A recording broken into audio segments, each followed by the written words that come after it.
nuestro ser completo, Señor, conforme a tu palabra, Señor. Te pedimos que hagas en nosotros todas las cosas nuevas que necesiten hacerse, Padre Santo. Te agradezco en el nombre de nuestro Señor Jesucristo. Amén. Miren, estamos en el tema, en la unidad 1. En el tema ya estamos en el tema 3. Les invito a los que todavía no tengan el folleto que pueden conseguirlo acá en la carpa de Ujieres para que podamos seguir todos estudiando juntos cada semana los diferentes temas. Ya, y tenemos esta unidad que me gusta mucho el título, que es Llamada de los márgenes de la sociedad, y eso es realmente una bendición para muchos de nosotros. Si no sería por estos criterios tan diferentes que maneja el Señor Jesús de quién es apto y quién no es apto para servir en su reino, muchos de nosotros por nuestras credenciales humanas de ninguna manera estaríamos sirviéndole al Señor, de ninguna manera.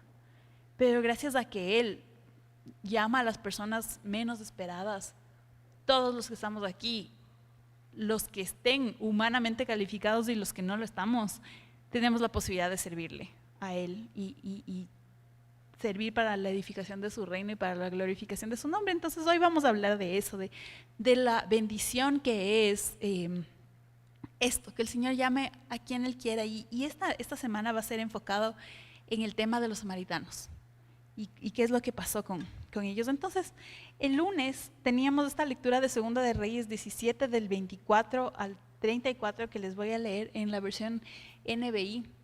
Pero antes de leer el pasaje, les he puesto estos dos versículos que son como un antecedente de lo que estaba pasando con el pueblo antes de encontrarnos en la situación del versículo 24. Y les he puesto dos versículos que pienso yo que resumen la situación de lo que estaba pasando. El 15, en el mismo capítulo 17, y el 23.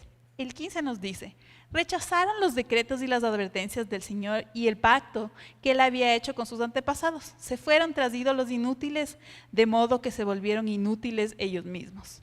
Y aunque el Señor lo había prohibido, siguieron las costumbres de las naciones vecinas. Sabemos una cosa, o sea, que me pareció un versículo que realmente nos resume mucho de lo que sucede en la vida, ¿no? Se fueron tras ídolos inútiles y por lo tanto ellos también se volvieron inútiles. Ya. Eso nos debería quedar claro para todos. ¿Qué es lo que sucede cuando nos vamos en pos de los ídolos y de las cosas que el Señor nos dice que no vayamos? Nada bueno sale de ahí. Ya. Y la siguiente cosa está en el 23 y dice: finalmente el Señor arrojó a Israel de su presencia tal como lo había anunciado por medio de sus siervos los profetas. Así fueron desterrados y llevados cautivos a Asiria, donde hasta el día de hoy se han quedado. ¿Ya? Entonces así estaba el pueblo, desobedeció, se fue tras los ídolos, como vimos la vez anterior. Antes del exilio vimos lo del que renovaron el pacto con Josías, ¿no? Dijeron sí, vamos a obedecer, pero luego vimos que realmente no iban a obedecer y las consecuencias llegaron, ¿ya? Y fueron desterrados de la tierra que el Señor tenía para ellos, pero que ellos no conservaron, no porque el Señor falló, sino porque ellos realmente no obedecieron en nada, ¿ya? Entonces ahí sí llegamos a lo de Segunda de Reyes 17, 24 al 34 que les voy a leer, y nos dice: para reemplazar a los israelitas de los poblados de Samaria, el rey de Asiria trajo gente de Babilonia, Cuta, Aba, Hamad, Sefarbaín. Estos tomaron posesión de Samaria y habitaron en sus poblados. Al principio, cuando se establecieron, no adoraban al Señor, de modo que el Señor les envió leones que causaron estragos en la población. Entonces le dieron este informe al rey de Asiria: la gente que su majestad deportó y estableció en los poblados de Samaria no sabe lo que requiere el Dios de ese país. Por esta razón, Él les ha enviado leones para que los maten. El rey de Asiria dio esta orden: hagan que regrese a vivir en Samaria uno de los sacerdotes que ustedes capturaron allí y que él le enseñe a la población lo que requiere el Dios de ese país. Así que uno de los sacerdotes que había sido deportado de Samaria fue a vivir a Betel y comenzó a enseñarles cómo adorar al Señor. Sin embargo, todos esos pueblos se fabricaron sus propios dioses en las ciudades donde vivían y los colocaron en los altares paganos que habían construido los samaritanos. Los de Babilonia hicieron al dios Sucot-Benot, los de Cutá a Nergal, los de Hamad a Asimá y los de Aba a Nabijaz y a Tartac. Los de Sefaín quemaban a sus hijos como sacrificio a Darmelec y a Anamelec. dioses de Efraín. Adoraban también al Señor, pero entre ellos mismos nombraron sacerdotes a toda clase de gente para que oficiaran en los altares paganos. Aunque adoraban al Señor, servían también a sus propios dioses según las costumbres de las naciones donde habían sido deportados. Hasta el día de hoy persisten en sus antiguas costumbres, no adoran al Señor ni actúan según sus decretos y sus normas, ni según la ley y el mandamiento que el Señor ordenó a los descendientes de Jacob, a quienes les dio el nombre de Israel. ¿Ya? ¿Qué es lo que estaba sucediendo en este momento? Como les dije, habían sido deportados, ¿ya? Entonces el rey de Babilonia hizo como una reubicación poblacional, ¿ya? Entonces las personas que vivían en Samaria, los samaritanos que fueron deportados a Babilonia, obviamente fueron a Babilonia. Y esa tierra, ese espacio quedó vacío. Entonces él tomó personas de Babilonia y les mandó a vivir en este sector de Samaria. Y les fue mal, como vemos, porque ellos ellos llegaron a la conclusión de que estaban haciendo mal y que necesitaban, que el Dios de esa tierra estaba enojado y que por eso vinieron los leones. Entonces el rey dijo, bueno, entonces solucionemos esto, y envió un sacerdote para que les diga cómo era la situación de la adoración en Samaria, ¿ya? Y llegó y les explicó por un tiempo cómo es lo que debían hacer y cómo se suponía que debían adorar. Y ellos dijeron como, ok, vamos a hacer algunas de estas cosas, pero no vamos a dejar nuestros ídolos, porque como vemos en esta ciudad, ellos llegaron a Samaria, donde vivía supuestamente el pueblo de Dios, y los paganos llegaron a esta ciudad vacía y encontraron que habían altares de los mismos dioses de ellos. Entonces, ¿cuál era el problema? ¿No? Estamos llegando a esta ciudad, entonces vemos los altares y bueno, entonces adoremos al Dios de ellos, también adoremos en estos altares paganos y sigamos con nuestra vida. ¿Y qué pasó? Y obviamente todo salió mal, ¿no? ¿Por qué? Porque ellos creían, vieron muchas cosas que estuvieron mal en este evento. Ellos creían que podían hacer las dos cosas, que podían adorar a los dioses paganos y al Señor. Y como nos dice al final del pasaje, esto es imposible. Si no estás haciendo todo lo que el Señor dice, no le estás obedeciendo. Y no puedes servir a dos dioses, es imposible. Es imposible, aunque un Dios sea falso. Igual tu corazón está en eso. ¿Ya? ¿Y por qué quisieron, entre comillas, adorar al Dios de ese país? ¿Porque sus corazones habían sido movidos a cambio? ¿Porque habían entendido que estaban en pecado? No, por la situación de los leones. Y porque había que remediar un problema que había inmediatamente y a la mano, ¿no? Entonces, mandaron al sacerdote y querían saber cómo arreglar el problema, no cómo volver sus vidas al Señor, no cómo entregarse de todo corazón, no cómo humillarse delante del Señor y adorarle porque entendieron quién era el Señor, sino porque había una situación con los leones, ¿ya? Entonces adoraron a Dios por ritual, porque dijeron, si cumplimos los rituales del Dios de esta tierra, a lo mejor se soluciona el problema de los leones, ¿ya? O por necesidad, porque realmente no sabemos qué hacer con los leones, o por miedo directamente a los leones, o porque el rey les dijo que lo hagan, ¿ya? Pero su corazón no estaba en esto, no estaba en adorar, sino en que se acaben sus problemas. Y esa es una gran diferencia en la razón de por qué ellos o nosotros empezamos a hacer las cosas del Señor. Porque realmente nuestro corazón está quebrantado, roto y ahora queremos ser del Señor y servirle y adorarle, o porque estamos en un problema que creemos que esta podría ser la manera de solucionar, ¿ya? Imagínense el problema en su vida. Tal vez no tengan leones invadiendo su territorio, posiblemente no sea así, pero yo qué sé, puede ser que estén en deudas, puede ser que estén con enfermedades, puede ser que estén en lo que sea, y que alguien les diga del Señor y ustedes digan, bueno, entonces, si esta es la manera de solucionar mi problema, entonces yo voy a hacer lo que dicen que este Dios quiere. Esa no es la razón para seguirle al Señor. Y como vemos aquí, no dejaron lo otro, tomaron un poco de las cosas del Señor, mezclaron todo Y ellos creían que ellos estaban adorando al Señor, pero no estaban. En el análisis que hace el Señor de ellos al final de este capítulo, en el versículo que les subrayé, en el 34, dice, no adoraban a Dios.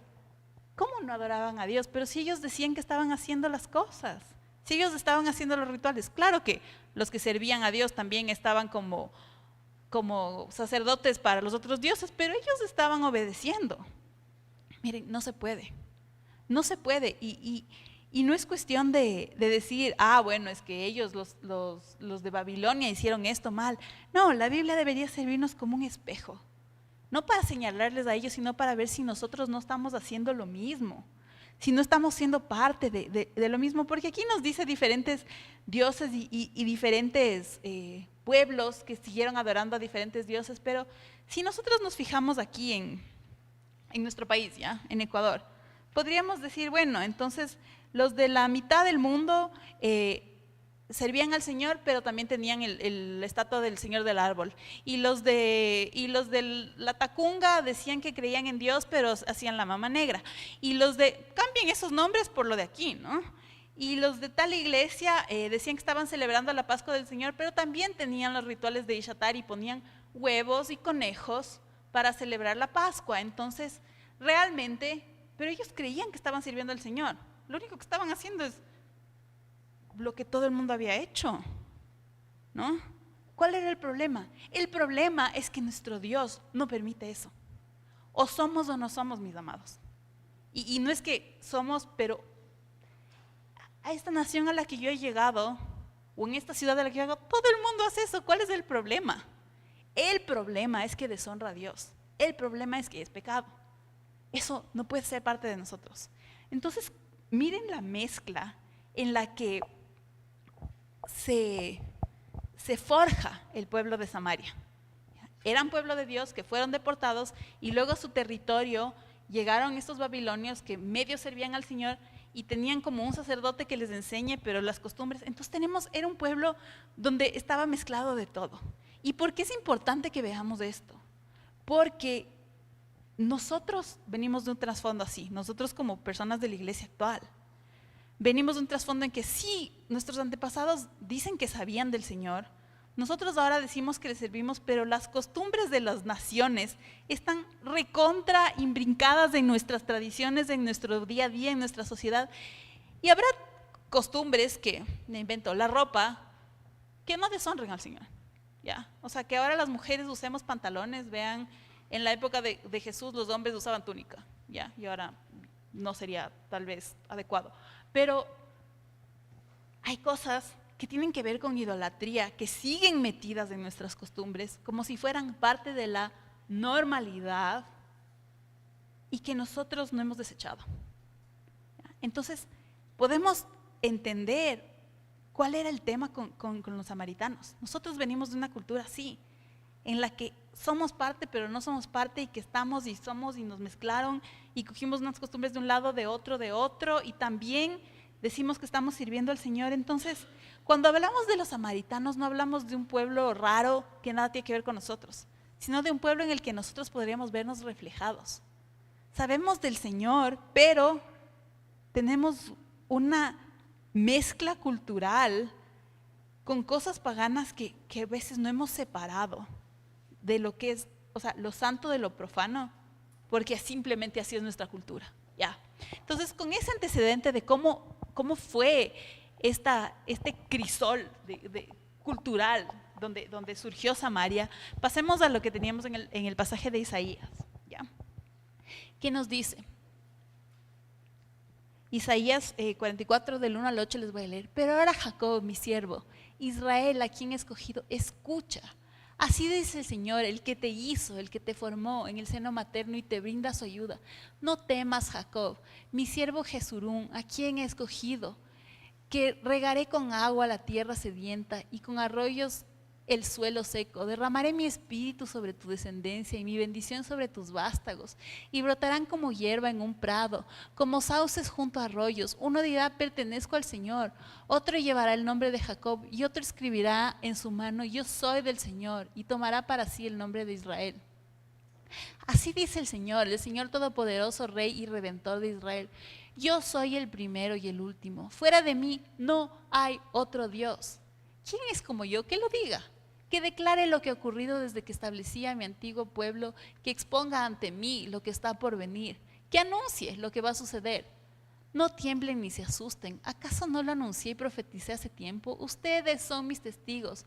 ¿Hay algún Dios fuera de mí? No, no hay otra roca. No conozco ninguna. ¿Ya? Eso es lo que nosotros debemos tener en nuestro corazón. Sabemos que en Isaías nos habla de dos cosas que el Señor hizo: castigar al pueblo conforme a lo que habían hecho y la restauración que él anhelaba para el pueblo. ¿Ya? Entonces yo quiero llamar la atención a esta manera en que se refiere el Señor que le dice: no temas, Jacob, en el versículo 2, mi siervo Jesurún. No sé si alguien se quedó con esta duda de cómo así le llama de esta forma. Miren, hay varias formas en que el Señor se refiere a Israel con palabras de cariño. Cada uno piensa en su hijo o su nieto o su sobrino querido, amado y mimado, y en el nombre como ustedes le dicen de cariño. ¿Ya? Piensen en ese nombre. Para decirle a alguien con un nombre así de cariño es porque hay una relación extremadamente cercana y mucho amor. No digo el apodo que le ponen a alguien de maldad, verán, eso no debe estar en sus vidas, por favor, sino ese nombre que ustedes le dicen de cariño: mi preciosa, mi chiquita, o cada uno que tenga un nombre que le diga específicamente a su hijo que sale de alguna historia de ternura y de amor. Con ese amor de padre, el Señor se refería a Israel como Jesurún. ¿Y Jesurún qué significa? El Señor estaba hablando de un pueblo corrupto, de un pueblo idólatra, de un pueblo que merecía el castigo, ¿cierto? Y sin embargo, el rato de hablar con él, le dice Jesurún, que significa justo, que significa recto, correcto, que viene de la raíz, que significa próspero y que significa adecuado. Miren con cuánto amor y palabras de amor le trata el Padre a su hijo, Israel. Esa es la manera en que nosotros debemos tratarle a nuestros hijos. O sea, sí, aun cuando nuestros hijos se porten mal, que de nuestra boca no salgan palabras de maldición, ni salgan palabras de desprecio, ni salgan palabras de que emocionalmente le maten, como nos dice la palabra del Señor a nuestro hijo. Que no es solo, como hablamos la semana pasada, no es necesario sacar el puñal y clavarle, ¿no? También nuestros insultos o nuestro desprecio pueden matarle. Aun cuando el Señor le estaba reprendiendo a Israel por su idolatría, por todo lo que había hecho, igual le llamó Jesurún. Usted piense, cuando nosotros nos portamos mal, con cuánta ternura nos trata el Señor. No nos trata como nos merecemos, aun cuando nos castigue. No nos trata, no es que realmente entra en cólera y nos maltrata, no, de ninguna manera. Aun cuando estaba enojado y con justa razón, nos trata con amor, así como se refiere a Israel. Y esa ternura también está disponible para nosotros. Y no está disponible, es un hecho. Todos los que nos hemos desviado del Señor podemos ser testigos de que cuando hacemos algo mal y el Señor nos jala la oreja o nos, si es que es necesario, nos da una reprendida buena o lo que sea para que volvamos al camino, igual en medio de esa reprensión hay tanta ternura y tanto amor porque Él nos ama. O sea, Él no le está diciendo: Israel, tú pecador, tú idólatra, tú desgraciado, infeliz. No, le está diciendo: Israel, tú justo, recto, correcto, adecuado, próspero. Aun si su hijo se está portando mal, piense qué palabras salen de su boca al reprenderle a su hijo, o a su nieto, o a su persona que esté a cargo espiritualmente. Y veamos si con eso edificamos como el Señor lo hizo, o acabamos de destruir.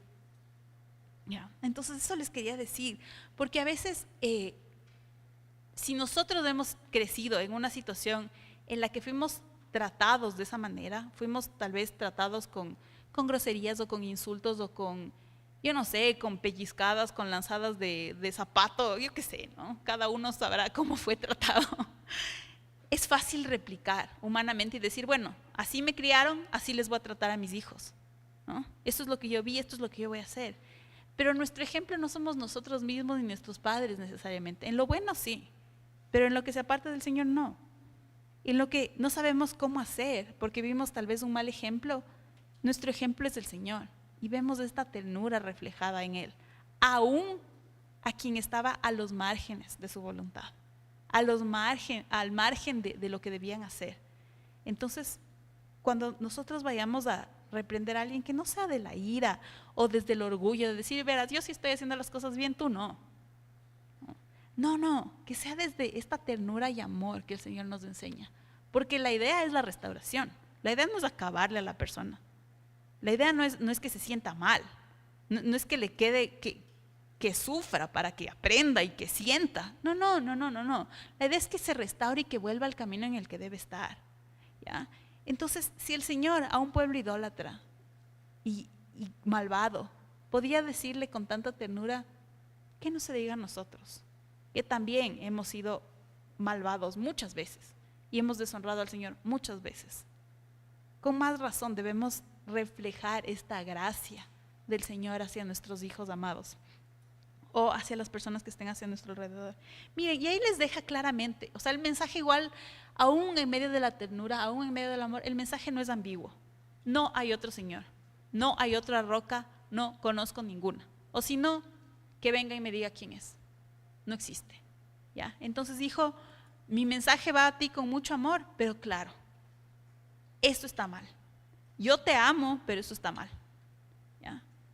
Entonces, no confundamos la represión o la disciplina con maldad. No es así. La represión y la disciplina vienen del amor.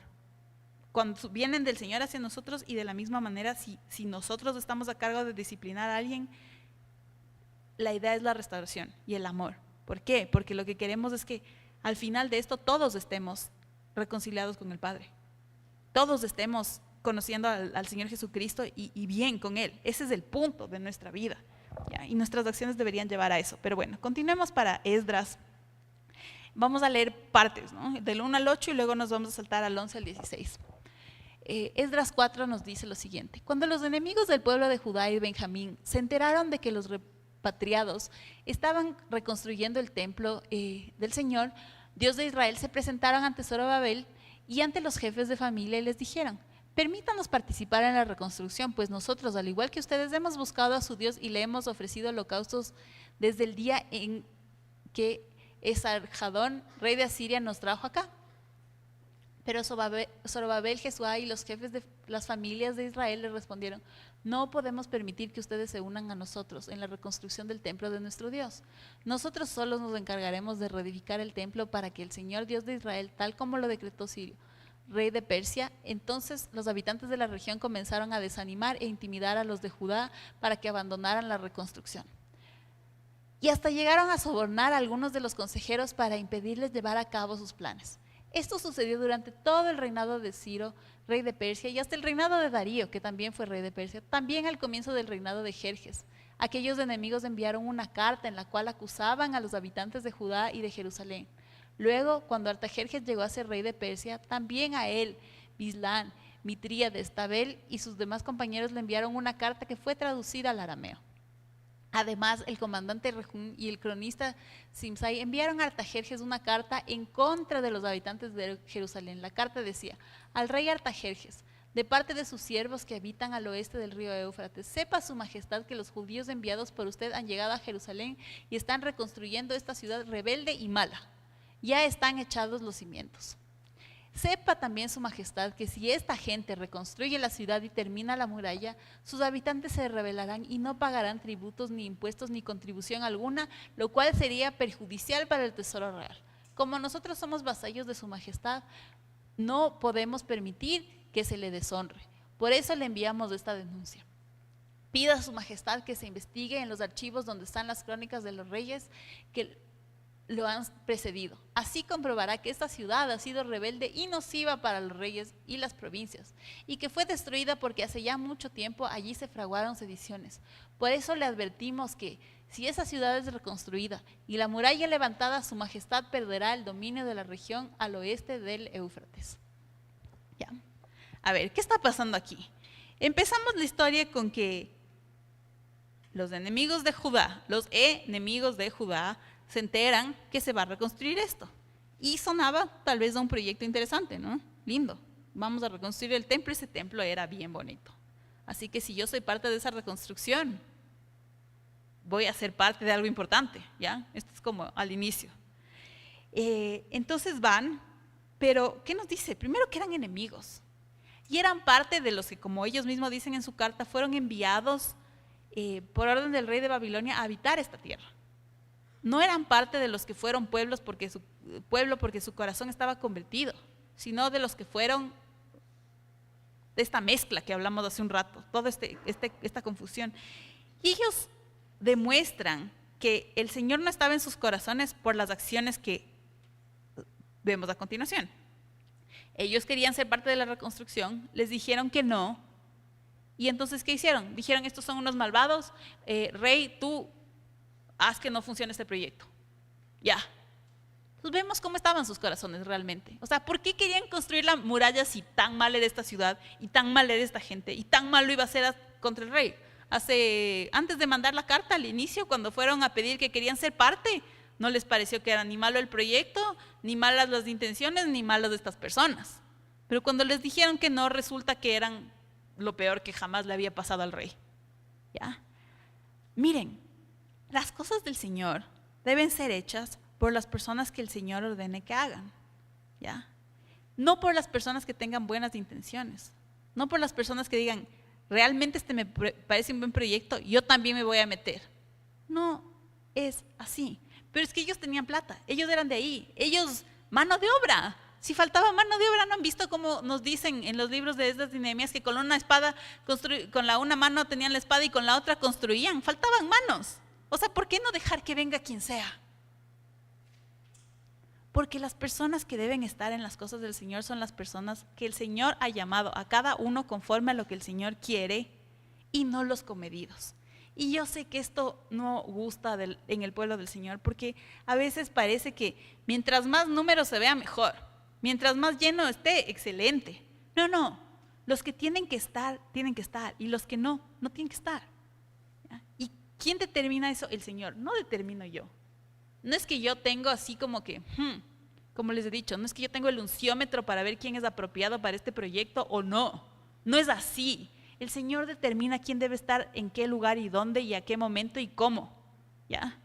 Y cada uno de nosotros tiene un plan que cumplir en el reino de Dios. Pero si realmente somos parte de este reino, si el Señor es nuestro Señor, si su pacto es nuestro pacto, si lo hemos abrazado, si no, ¿qué estamos haciendo? Por noveleros, querer ser parte del proyecto de la reconstrucción del templo, del muro, o de lo que sea que haya ahora en nuestra época. Por novelero quiero irme de misiones. No es así, porque suena lindo irse de viaje. No es así, mis amados, no es así. O cualquier cosa que esté sucediendo. Lo que sea que el Señor esté haciendo, donde quiera que se esté moviendo. Primero, no es que el Señor va a dejar de moverse. El Señor tiene cosas para cada uno de nosotros y cuando estamos sirviéndole, vemos y somos testigos y es una maravilla tener tantas cosas que contar que el Señor nos ha mostrado. ¿Ya? Pero no podemos estar en la obra por comedidos, porque no teníamos nada más que hacer, porque se ve divertido este proyecto, porque me caen bien en este grupo. No es así, no es así. Así que por favor, si nosotros queremos servir al Señor, es un anhelo excelente. ¿Pero por qué queremos hacerlo? ¿Por servir al Señor?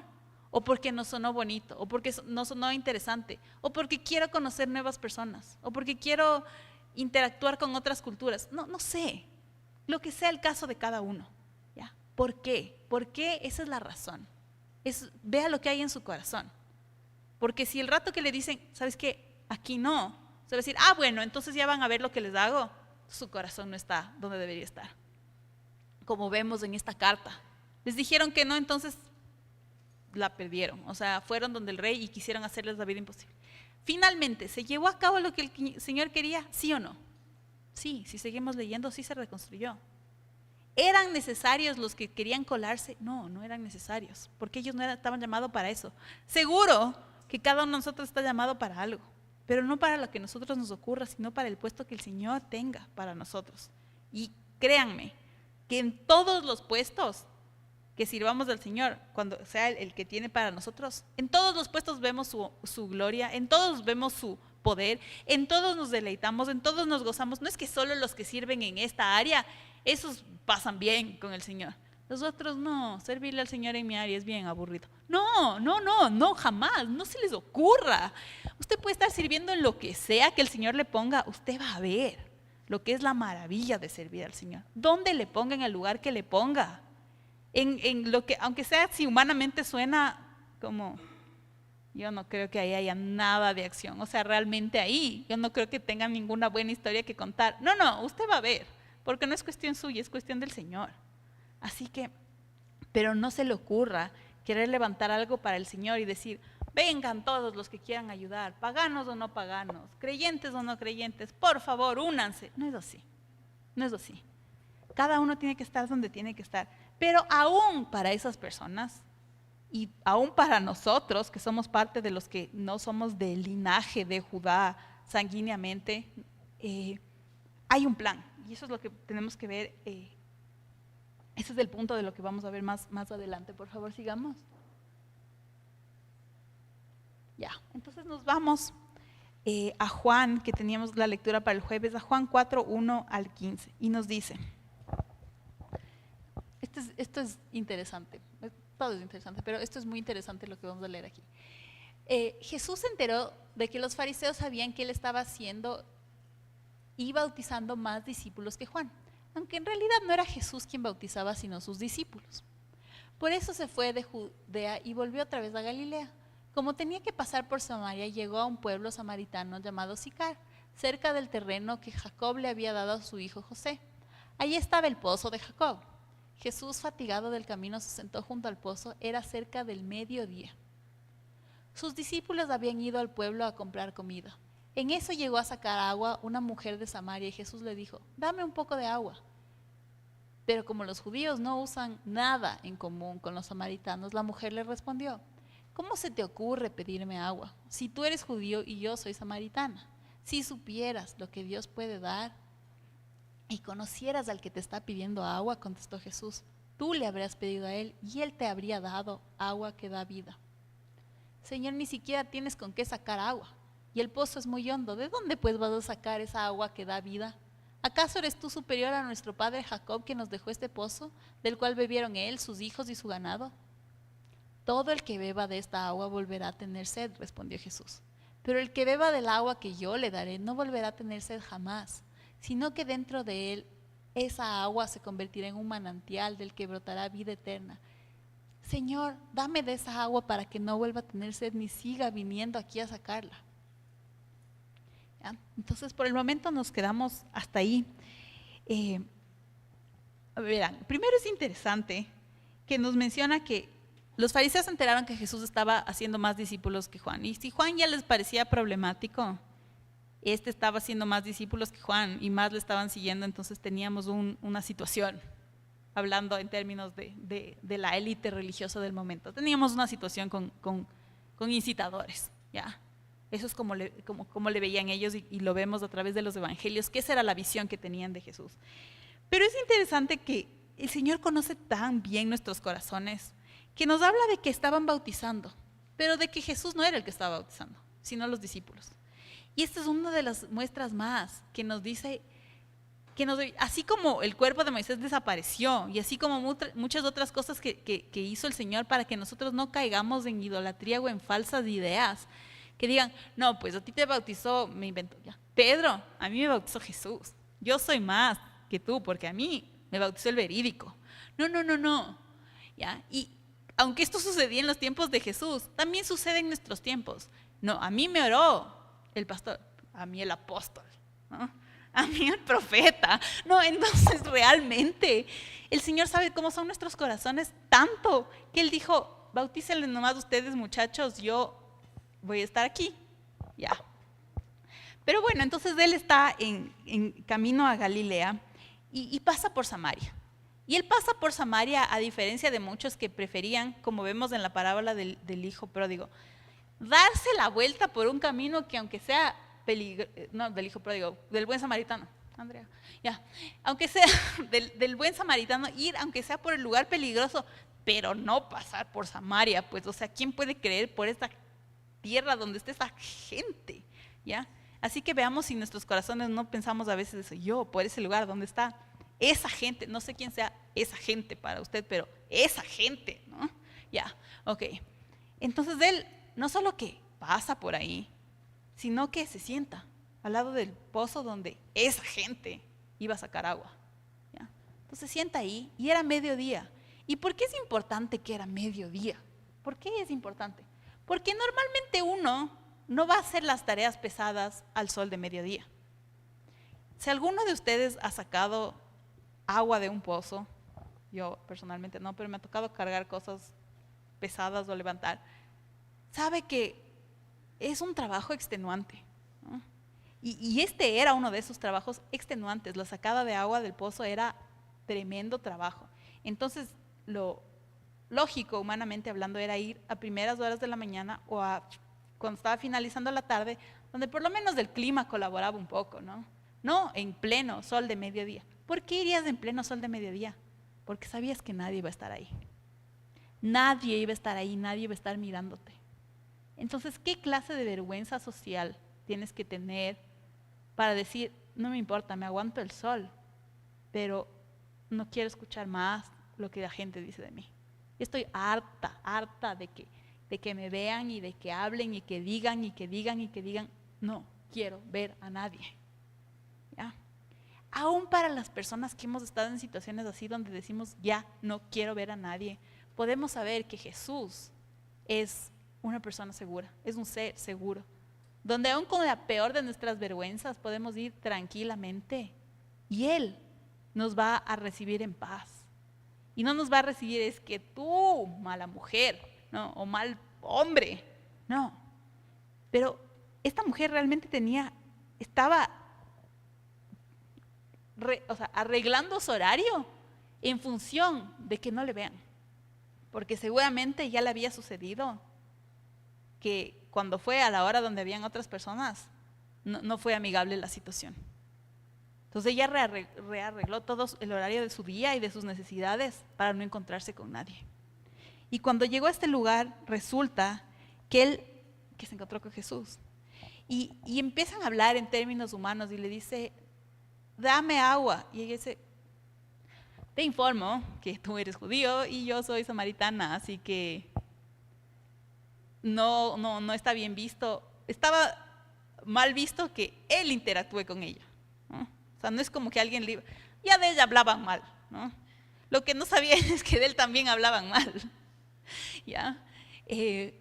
La diferencia es que en el caso de ella tenían una razón, en el caso de Jesús, porque se inventaban, pero los dos sabían lo que era que hablen mal de él o de ella, respectivamente, ¿ya? Entonces, ella se sentó y hablaron de lo que tenían en común. Ella sabía acerca de Jacob y él sabía acerca de Jacob, ¿ya? No era necesario empezar por lo que supuestamente ella estaba haciendo mal, sino que empezaron por lo que tenían en común. Nuestro padre, ella dijo, Jacob, nuestro padre. Ah, entonces, tú no decías que tú no eras parte de esto. Sí sabes que sí eres parte, pero los humanos te dijeron que no eras parte.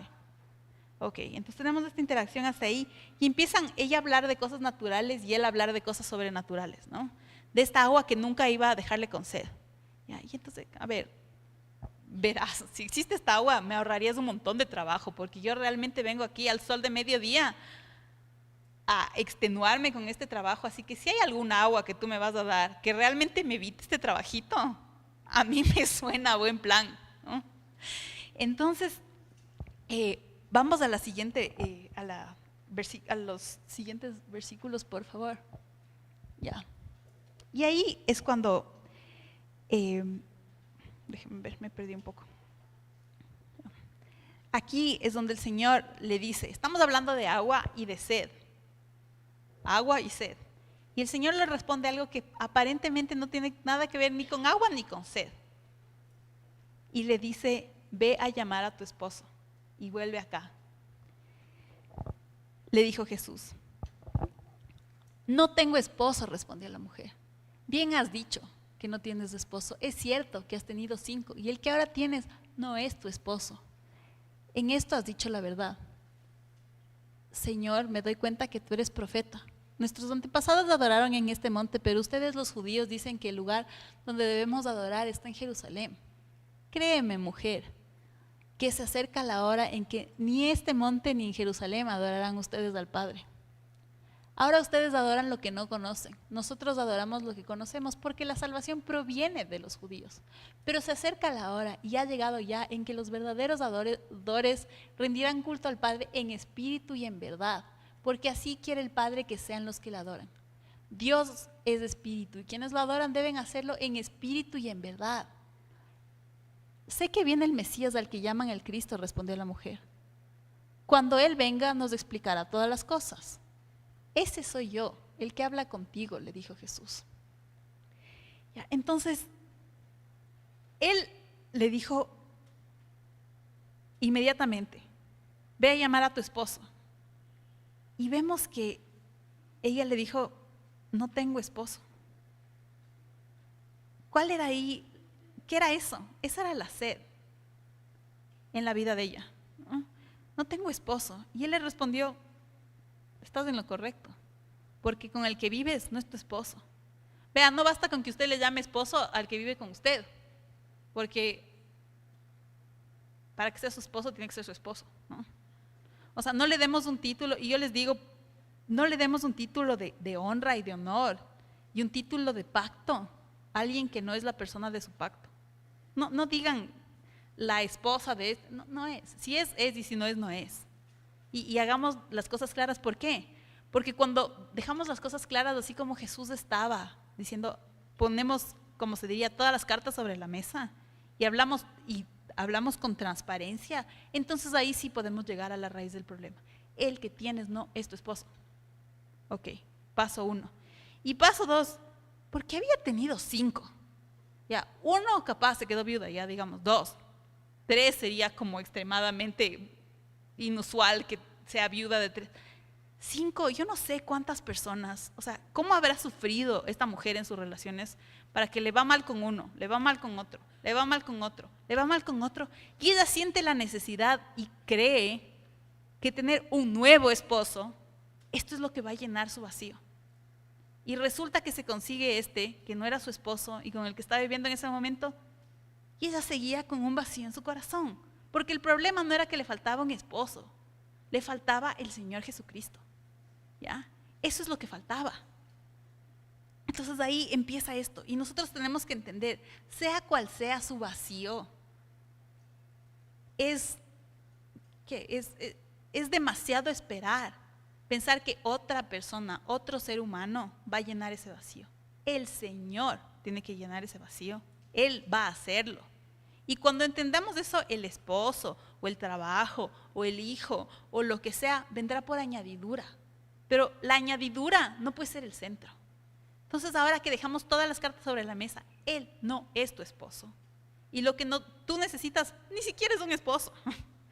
Es al Señor Jesucristo, al Mesías que tú sabes que va a venir. Ahí van a cambiar las cosas. ¿Ya? Entonces tienen esta conversación. A ver, o sea, la contienda que siempre había. A ver, nosotros decimos que aquí, ustedes dicen que se adora allá, y Jesús le dice, verás, ni aquí ni allá. Va a llegar un momento que lo importante es que adores con tu corazón. ¿Y por qué era eso importante? Porque como vemos, Samaria surgió de estas personas que empezaron a adorar, entre comillas, y a hacer las cosas por ritual, por sacarse de un problema, por seguir las costumbres, por seguir la orden que el rey dio, pero no en espíritu y en verdad. Entonces ahí nosotros podemos vernos en ese espejo y decir, a ver, yo empecé a adorar al Señor, ¿por qué? Porque mi mamá me trajo a la iglesia, porque me invitaron, porque vine, porque no sabía qué más hacer, porque estaba con cáncer y me decían que ahí me puede orar el no sé quién y se me va a ir el cáncer. Ya, ¿por qué vine al Señor? O vine porque yo le amo en espíritu y en verdad. ¿Ya? Entonces ahí con las cartas sobre la mesa, esta es mi vida en realidad, esto soy yo delante del Señor, Él sabe todo. Ahora sí, ¿le voy a adorar o no le voy a adorar en espíritu y en verdad? ¿Ya? Esa era la pregunta. Esa era la pregunta. Y él le dijo la verdad de lo que ella era ante la sociedad. Una mujer que vivía en inmoralidad sexual, con alguien que no era su esposo. ¿Acaso le trató mal? No le trató mal. ¿Le trató como la sociedad esperaba que le trate? No. Pero también le dijo las cosas claras. Ese no es tu esposo. No es que le tapó el pecado y le doró la píldora y le dijo, no importa. No, le dijo, esto está bien, esto está mal. Pero lo que tú necesitas es al Mesías, al Cristo, y ese soy yo. Eso es lo que le dijo el Señor. Ya, entonces continuemos con esto para terminar, creo, porque ya se acabó el tiempo. En esto llegaron sus discípulos y se sorprendieron de verlo hablando con una mujer, aunque ninguno preguntó: ¿qué pretendes? ¿O de qué hablas con ella? La mujer dejó su cántaro, volvió al pueblo y le decía a la gente: vengan a ver a un hombre que me ha dicho todo lo que he hecho. ¿No será este el Cristo? Mientras tanto sus discípulos le insistían: Rabí, come algo. Yo tengo un alimento que ustedes no conocen, replicó él. ¿Le habrán traído algo de comer? Comentaban entre sí los discípulos. Mi alimento es hacer la voluntad del que me envió y terminar su obra, les dijo Jesús. ¿No dicen ustedes, todavía faltan 4 meses para la cosecha? Yo les digo, abran los ojos y miren los campos sembrados, ya la cosecha está madura, ya el segador recibe su salario y recoge el fruto para vida eterna. Ahora tanto el sembrador como el segador se alegran juntos. Porque como dice el refrán, uno es el que siembra y otro el que cosecha. Yo los he enviado a ustedes a cosechar lo que no les costó ningún trabajo. Otros se han fatigado trabajando y ustedes han cosechado el fruto de ese trabajo. Muchos de los samaritanos que vivían en aquel pueblo creyeron en él por el testimonio que daba la mujer. Me dijo todo lo que he hecho.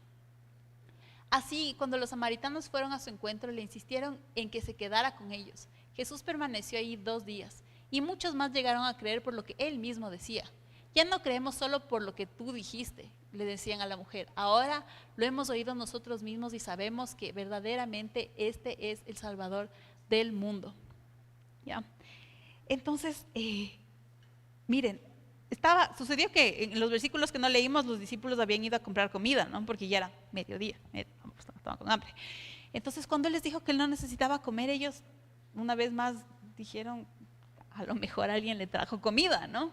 Pero lo que estaba sucediendo aquí es que de esta samaritana, entre comillas, mala mujer pecadora, como le veía la sociedad, que tenía que esconderse para ir a sacar agua, una necesidad básica. No es que iba a sacar agua porque no tenía nada mejor que hacer, ¿no? Sino porque esto es lo que necesitaba en su día a día, que ni eso podía hacer sin tener vergüenza.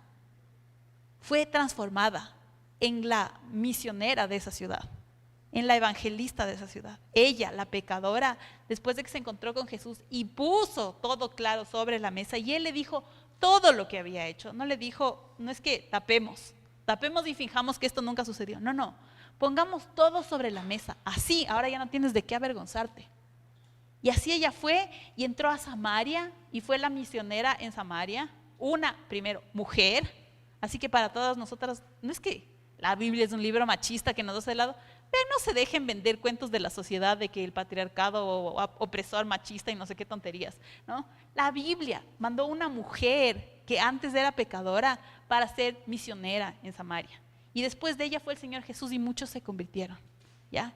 Eso es a la clase de personas desplazadas por la sociedad, a quienes el Señor nos escoge para hacer su obra, pero a su manera y todo recto, como debe ser, para que cuando vayamos a la obra no tengamos nada de qué avergonzarnos. Que el Señor les bendiga, mis hermanos. Continuamos con los anuncios.